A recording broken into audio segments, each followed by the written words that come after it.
Well, before we get to the movie, oh, folks, it is so early. Rob has gotten me out of bed far earlier than I've ever done this show. But I'm wide awake and ready to go. Anyway, I want to talk about Google Alerts. Yes, okay. There are 3 movies that I'm wanting to come out on DVD, which I don't think ever will. Hell's a Poppin'. Are you familiar with this? I know the title. Olsen and Johnson, forgotten comic duo, but the movie is pretty extraordinary in its Marx Brothers-esque lunacy. Oh, yeah. The Heartbreak Kid, the original one. Oh, yeah, I just saw that at the Triland Cinema, that does revival cinema. Oh, so you saw it on the big screen. Yeah, Eddie Albert just walks off with that whole movie. He got an Oscar nomination for it. He is so good. And the third movie I'm waiting for is a movie that no one's ever heard of called Strangler of the Swamp. It's this old ghost movie. And it's so good. I don't know why. See, now I want to see this. The young male ingenue is a young Blake Edwards. Huh. Started out as an actor, I guess. So anyway, I hope those movies come out on DVD because I want to buy them. All right. I've got a bunch of movies that I've never seen before. None of you know what they are. Every episode I'm going to spring one on you. It might be good, it might be bad. We'll watch it on the old leather couch and then talk about it. Welcome to the basement. I'm so glad you're joining me here in the basement to kick off the spooky month of Halloween, that is October. We're going to watch horror movies all month this month. Back to school season has come and gone, and it's about time for you to have a meeting about your academic progress with the faculty. Oh, I haven't seen this in forever. Let's see if this holds up. Released in 1998, The Faculty was directed by Robert Rodriguez and stars Jordana Brewster, Josh Hartnett, Famke Janssen, B.B. Newirth, Robert Patrick, Piper Laurie, Elijah Wood, and a pre-Daily Show Jon Stewart. Yes. The film was released on VHS tape on June 15th, 1999, and on DVD and Laserdisc about a month later. Laserdisc. To celebrate the season of Halloween, I wanted your gift to be sufficiently gory. I get the feeling you'll be able to find some use for this. All right. My old friend, fake blood. It's been so long. It feels inappropriate to be in Madison without a bottle of fake blood. Yeah. Use that in good health. Yeah, it makes me think of all those years that my mom would open up the fridge and see the Tang pitcher, the pitcher you got free if you bought enough Tang, filled to the brim with something that was definitely not red Kool-Aid, a little too thick for that and a little too dark. It's been years since I've made it, so just having a bottle now, it just makes me feel like I should do something with it. It's just rainy day fake blood. Yeah, you never know. The bell is ringing. Close up that locker and report to the old leather couch because class is in session for The Faculty. The Faculty begins with football practice. There's Coach Willis, the coach of the Harrington High Hornets. You call that blocking, you pussy jokes? I will terminate all of you! He is not happy, to say the least. No high school coach has ever been this passionate about what they do. You sorry spurt of water, get off my field! He's approached by ... someone. Who could it be? Later on, at a night meeting, the principal is mentioning something about how the budget doesn't allow for some new computers to be put in, but none of that is really all that important. This is a football town, let me remind you, and yes, the team will get new jerseys, and new knee pads, and new jock straps, And everything else that turns me on. Yeah.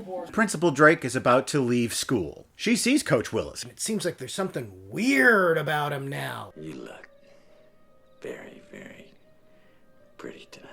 Oh boy, will they, or I hope they. And then he does this. I've always wanted to do that. Fake blood. Yeah! Principal Drake runs away, pursued by the coach. He's trying to get her. He's chained up all the exits. Principal Joe Clark again? She sees Mrs. Olsen outside and begs her for help. Where are your keys? Are they between your dirty pillows? Principal Drake goes and finds the keys. She unlocks the chains, gets out of the door just in time, and the coach is locked inside. She's escaped him. But unfortunately, she has not escaped Mrs. Olsen. Oh no. Whatever's wrong with the coach is wrong with her too. Anyway, opening credits. It's daytime at Harrington High. All the students are in attendance and none of them are looking where they're going. Whoa!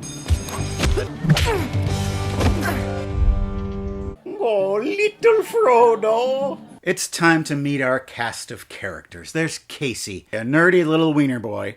Stokely, who's sad and aloof. She doesn't like anybody because nobody likes her. A beautiful young lady, but she's also mean. And she's the editor of the school newspaper. We're all wearing the same uniforms.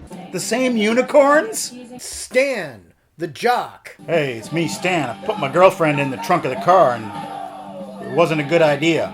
And of course, Mary Beth, the new girl at school. She's from down south and she's just cute as a button. And finally, Zeke, burnout and full-on drug dealer. Hi there. I hear you're the school lesbianite. What's your name? Why do you want to know my name? So I can stop just calling you bitch? I didn't know you were a lesbian. I don't think I've ever met one before. How long have you been lesbianing? Not a lesbian, all right? You understand, America? Casey's walking along on the football field and he finds a mystery lump. Yeah, you did. I was just eating my lunch, sir. Just found a piece of bacon on the ground. I thought I was going to eat it. You want to share? Yes, sir. He takes it to science class, which is taught by Mr. Furlong, who examines it and determines it's some sort of creature. A new species? It's a pelagic organism. What's pelagic? Is that Usher? It is. Hey, it could happen. New species are discovered every day. For instance, Casey is a brand new species of wimp. They accidentally spill water on it, and it seems to come to life. Let's just put it in this convenient, empty aquarium. I found it. Me, Casey. I'm going to name it The Precious. No horseplay, no towel snapping, no thanks. Stan is in the shower, soaping it up. I'm sure the scene is going nowhere except this kid getting clean. Yo, Casey, is that you? Casey, hey, scrub my back. Come on, help a brother out. He's accosted by one of the older teachers. Mrs. Brummel, the oldest teacher in the school. She's right there in the shower and she's saying some weird things. And part of her head comes off.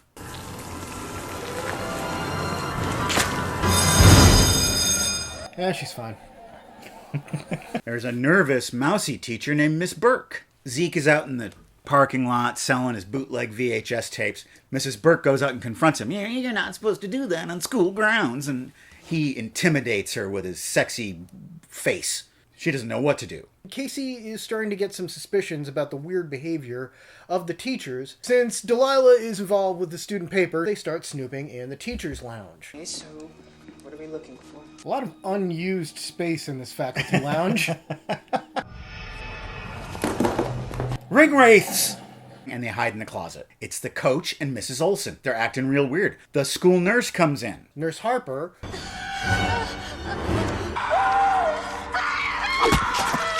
Pow! They're aliens! And there in the closet with them is the corpse of old Mrs. Brummel. And they run away and they escape. Delilah, wait! Why would somebody named Delilah betray anybody? They call 911. Casey's parents are brought in. His dad is Shooter McGavin. But now Principal Drake has showed back up. The school nurse is now one of them. As you can see, there's nothing wrong here. There's no corpse in this closet. It's just the CPR dummy. No one believes him. And he gets grounded! No phone. Sorry. No more landline for you. I'm taking the Princess phone. I'm taking the Hamburger phone. I'm taking the Sports Illustrated Adidas phone. They even take away his porn! Sorry, pal.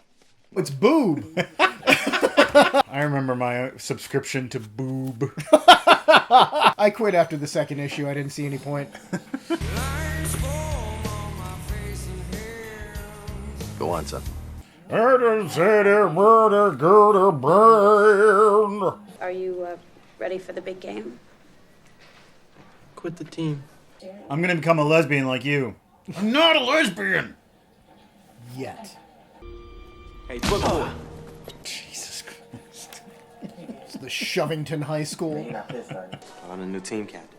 I like the way I work it. No diggity. Nope, that's Blackstreet. That is not Usher. Maybe he believes he can fly. Nope, not Usher. That's someone else. We shall not mention. Zeke is also a drug dealer. Does he sell heroin or cocaine? No. He sells something called scat. Dude, we need some scat. Yeah, man. Get high with scat. Formerly nerdy teacher Miss Burke confronts him, and she's all hot now. Ridiculous, drug-induced excuse for a human being. And lastly, get a Flowbee, because what you got going up here ain't working. Yeah. We see what the teacher's lounge looks like now. Everyone's drinking water. Casey and Delilah need allies. They bring in Stokely to the whole thing. Zeke and Mary Beth are in the storeroom. They hear all of this alien takeover conversation coming out of the vent. He goes in there and says, you guys are dorks. Come on, do some scat. Mr. Furlong shows up. And it's obvious that he's been indoctrinated into the alien cadre. So they cut off his fingers and they stab him in the face with one of those drug pens that Zeke has. And Mr. Furlong dies. And now his moment of zen. These things have been previously impervious to harm, except for this synthetic drug that Zeke makes. That's their weakness. They leave school and they see that obviously the students are being taken over too. Everyone has this zombified blank look on their face. We know that you're not one of us, but you will be. Yeah. The Breakfast Club has left the building. There's a jock, the burnout, the good girl, the misfit, and the nerd. They are the Breakfast Club. Yeah. They go to Zeke's house. And it turns out Zeke's not just some burnout drug dealer. He's some kind of low-key science genius. He's got a whole lab in his basement. Guys, I think Zeke might be the Unabomber. Casey managed to grab the specimen from the classroom as they left, and so Zeke does a little experiment. It goes into your body and just kind of starts feeding off the liquids. That's what all the water is all about. How do we stop it? Why don't you lesbian it to death? I'm not a lesbian! Yet! And everyone gets suspicious. What if one of us was an alien right now? How would we know? What if one of us was Kurt Russell and we devised some sort of test? Tell me something, Miss Lesbian. When did you start liking boys? It's not lesbian, all right? That was a hoax. Just like the great lesbian hoax in 1902. Well, if you take this drug, then we'll know. If you're not an alien, you got nothing to worry about. This is the alien test from, This is from the thing. Yeah. They take turns sniffing. They get real high. Looks like a good time. Finally, it's down to the two ladies. At the same time. They're going to shoot her, but they don't have the nerve, and she escapes. Should have known that crazy bitch was one of them. The Scooby Gang... The gang traps Principal Drake in the gymnasium. They tie her up. You're in a lot of trouble. Now, Miss Drake, I want a medley of show tunes, mainly focusing on Chicago, but a few from Cabaret would be fine too. What are we gonna do? Stan offers to take some of the drugs, head back to the football field. I saw the coach let me in. Oh, how do we know you're not one of them? You gotta sniff the scat. They got Stan too. Oh no! It is so much better. We want you. The aliens need a prominent LGBT representative. I'm not a lesbian! All the scat is gone. What are they gonna do? They're scatless. Might have some more scat. Where? In my trunk. Scat in my trunk. He and Casey volunteer to go on a reconnaissance mission. Be right back, guys. Going on a scat run. And Casey, you're gonna have to be the decoy. Hey guys, come get me. I'm really beat upable. Zeke goes to his car. Trunk full of scat. Don't fail me now. There's nothing in his trunk. And there's Miss Burke. Sexy Miss Burke. He jumps in the car. She jumps in there with him. And Zeke manages to find a few more vials of scat on the floor of his car. The car crashes into a bus that has been loaded with dynamite and it explodes. You know what's gonna kill that pain, Zeke? A snoot full of scat. Mrs. Burke has lost her head completely. Back in the gymnasium, we find out that Mary Beth is one of them too. But she's not just one of them. She's the main alien. I thought it was Mrs. Olsen. But that's what the movie wanted me to think. But wait a minute, how can she be the queen? Didn't we see her do drugs? Well, she pulled a fast one. Zeke shows up, having no idea that any of this has happened, and runs into both Stokely and Mary Beth. They both point the finger at each other. Don't trust her, Zeke. She's an alien. Stokely, they go back and forth. They're both aliens. The only ones who are still human are Casey and Zeke. Mary Beth talks about her home world and how everything there is so great, and everything here is so bad. If you become one of us, then you can be free of all that. She finishes her pep talk and then transforms into a giant slug creature and wrecks the locker room. Casey runs back into the gymnasium. He's got a big idea. There is that switch on the wall, which he presses, and he runs under the bleachers, pursued by the space creature. Those bleachers are starting to retract into the wall. I always wanted to make out with Mary Beth under the bleachers, but this is ridiculous. Yeah. He stays ahead of him, and the big lumbering creature can't quite keep up.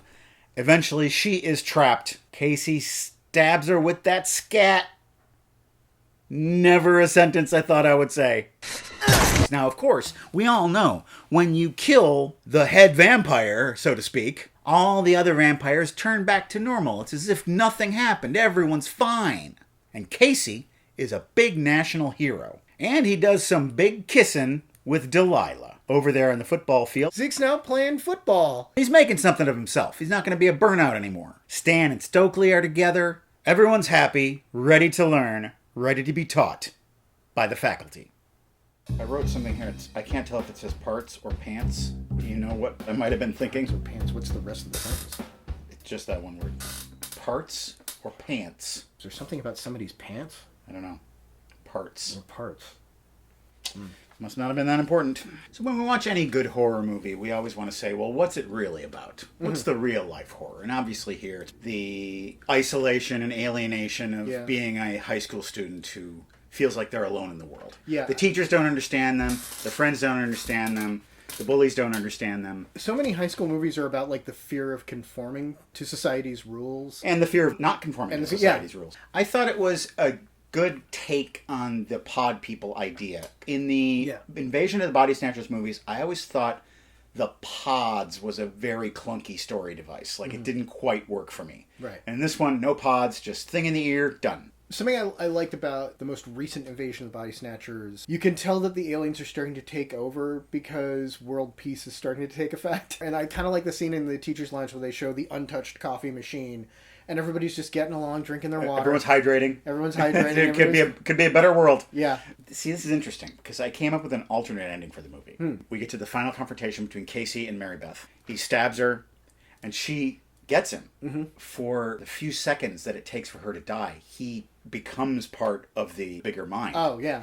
And then immediately leaves. So what if his character was like, I had a glimpse of it and they were right. We shouldn't have destroyed them. Yeah. And so everyone else is back to normal and everyone else is happy and he's haunted. Our world could have been so much better. Yeah. It would have been a darker and I think more interesting ending. Yeah. It also does that very much cheat thing that I've praised the director James Gunn for never doing. Just kill the ultimate vampire and everybody will just revert back to human. She lost a head! She lost a full head! Yeah, Principal Drake was completely dissolved. She was decimated. She comes back after having been stabbed in the chest with the scissors prior to being taken over. Yeah. Mrs. Olsen killed her before she was taken over. Right. Does it bring you back? There's a lot about the physiology of the aliens that isn't actually explained. So there's definitely plot holes. Like, why didn't Delilah do the thing that Mary Beth did? Right. Why didn't she close up her nose? Right. Or for that matter, why, if there at that point were 2 aliens in a room full of 4 high teenagers, couldn't they have just simply taken them all over right there? Right. I mean, Mary Beth can turn into this 9-foot-tall giant bug that's made entirely of teeth. Could have killed all of them. And the short answer to that is they didn't do that because the movie needed them to not do that. Right. And also, that's kind of a great scene. It seemed like the bottled water thing. It's kind of like when you see a movie in the 90s and someone has a cell phone and it's like, oh, she's got a cell phone. Yeah. That's weird. That's weird. unusual. Yeah. It seemed like the bottled water was like, this is this new thing, bottled water. So we're going to incorporate that into the plot. Just the way that it was presented. No one would do that nowadays because bottled water is everywhere. Parts or pants? Parts or pants? Not pants. No one did any pants stuff. Yeah. Parts. But what does parts mean? Harry Knowles was in this movie. Yes. He's the founder of a website called Ain't It Cool News, which I think is still around. I don't think he's a part of it. Yeah. He turned out to be kind of a sex creep. There have been some allegations about him. Nobody else involved with this movie.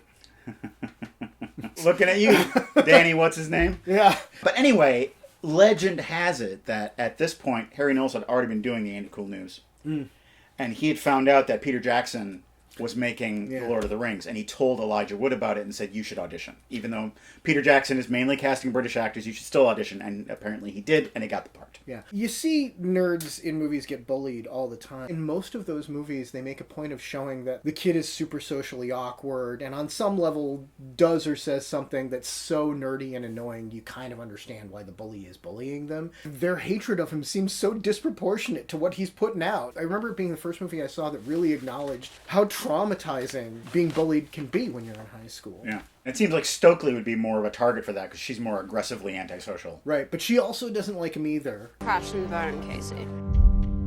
We do talk a lot about bullies and things like that, and it's an important issue, but we also have to remember that in high school, most people are kind of bullies. If you're not on the very bottom, you're sort of a bully, even if you're not malicious about it. Right. Bullies never have just one, but nerds always find each other.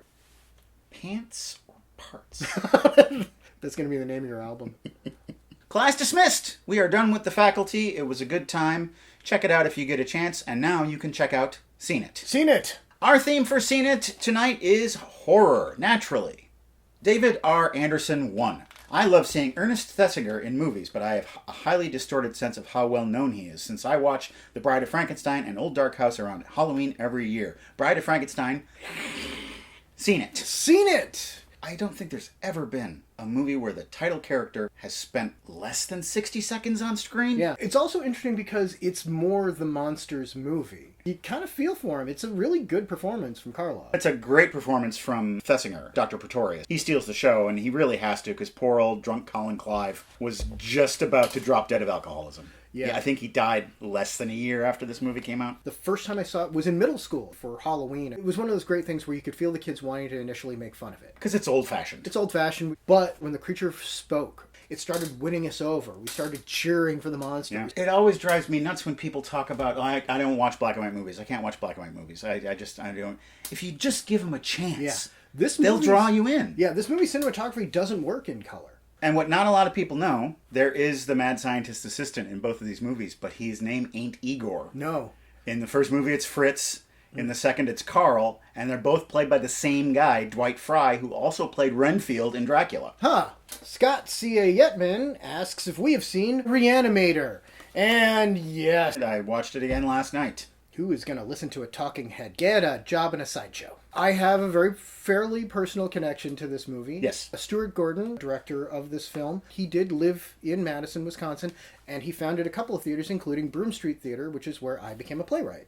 Right. I never met the man because he founded Broome Street and then he immediately, I think about a year after that, moved to Chicago. A couple of delightful performances, particularly from Jeffrey Combs. It's so rare that you see a performance where the first second you see them, you know everything about Herbert West. You know everything that he is and what he's all about just from seeing 1 second of that actor on the screen. I'm not one to poo-poo certain things in movies because of science, but I do want to say that if you are a reanimated severed head, you got no lungs, you got no larynx, you cannot talk. Also, if you've got a choice of which of the dead people in the morgue to reanimate, don't inject the muscle man first. He was in the best condition. He was in the best condition, but still. Lastly, we have some DVDs that were sent into our P.O. Box by our loyal viewers, and we're going to talk about those. First of all, we've got Halloween 2, Seen It. Seen It! I never realized that it picked up the minute the previous one left off. Right on. I didn't know that it was 2 movies over the course of one night. I kind of wish more sequels would do that. I thought the first Halloween was a really tight and taut thriller. Yeah. With surprisingly few murders. It's not that bloody a film. Halloween 2 has a lot more killing and mayhem, but I found it weirdly boring. It's more of a Friday the 13th movie than it is a Halloween movie. I felt like the characters in Halloween 1 were all moving towards this inevitable conclusion, and we could see where they were going. And in Halloween 2, everyone was just running around. Right. In Halloween 1, Michael Myers more plausibly could just be some guy. And that's scary by itself. Oh, sure. Yeah, just hiding behind that bush. Right. I do love the bit where he casually walks through a glass door. I find that very disconcerting. We also have Return of the Living Dead.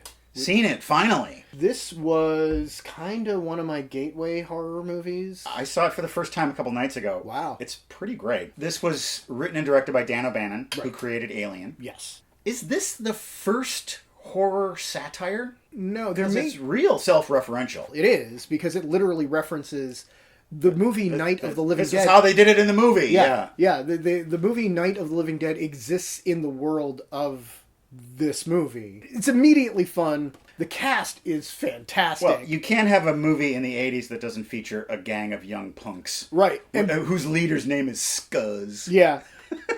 Everybody complaining about the Zack Snyder, how dare he create running zombies? Zack Snyder didn't create running zombies. In this movie, yeah. They not only run, they talk. They talk. They talk in full sentences. You have all of your marbles when you are a zombie. Yeah. You know what you are. And you can't just be shot in the head and killed. Destroying the brain doesn't do it. If you dismember it, the parts just keep coming after you. It's just burning them, yeah. If you burn them, it creates a cloud that creates acid rain that falls that creates even more of them. You are screwed. This is the no-win situation all played out. Well, you will be given an A+ if you visit our website, welcometothebasementshow.com. You can see the entire back catalog of our episodes there. There's more than 300 of them, folks. And there are PayPal donation buttons that you can click on to make a one-time or rolling monthly donation to support this show. Send a little support our way. We certainly would appreciate it. I want to shout out a brand new monthly donor, and that's John. Thank you, John. Rob will be here next week for unboxing, and now this. All those years of blowing donuts now are paying off. Spinning donuts, pulling. I never did them myself. Pulling? It's too loud! Dude, we need some scat.